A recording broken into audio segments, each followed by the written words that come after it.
Cela fait seulement quelques jours que 2023 a commencé, mais on tient déjà là un candidat très sérieux au titre officieux de l'histoire la plus rocambolesque de l'année.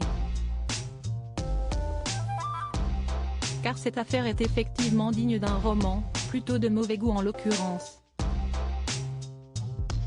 L'autrice américaine Suzanne Mitchell, dont la mort avait été annoncée par sa fille en octobre 2020, a fait son retour sur les réseaux sociaux pour annoncer qu'elle était en réalité bel et bien vivante.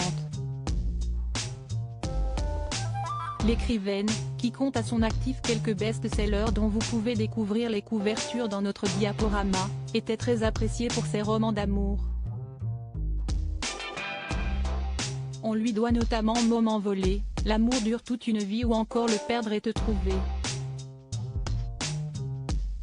Sa prétendue fille avait annoncé son décès, d'un prétendu suicide, il y a un peu plus de 2 ans maintenant. Scène était suivie une grande vague d'émotions et d'hommages, autant de la part de ses lecteurs que de la part de ses confrères écrivains.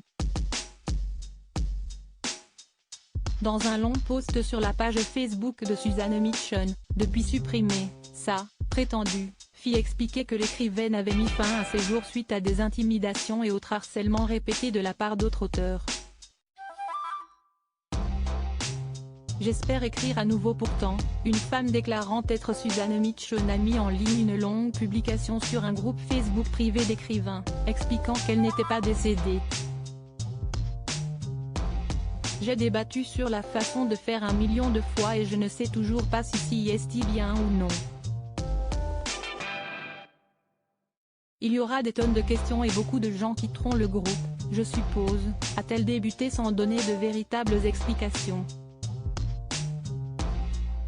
Avant d'essayer, ma famille a fait ce qu'elle pensait être le mieux pour moi et je ne peux pas leur en vouloir. J'ai failli me suicider, note de la rédaction, à nouveau, et ils ont dû revivre tout cet enfer, a expliqué la romancière, affirmant qu'elle avait donc de réelles pensées suicidaires, sans s'étendre davantage sur la chronologie de l'histoire. Je vais mieux maintenant et j'espère écrire à nouveau. Que la fête commence, a-t-elle conclu avec un ton qui, même à l'écrit, paraît tout à fait déplacé. Si peut dire que la nouvelle a été mal accueillie dans la communauté des auteurs, puisque celle-ci avait été particulièrement visée et remise en question au moment de la prétendue mort de Suzanne Mitchell. Une bien triste histoire, de tout point de vue.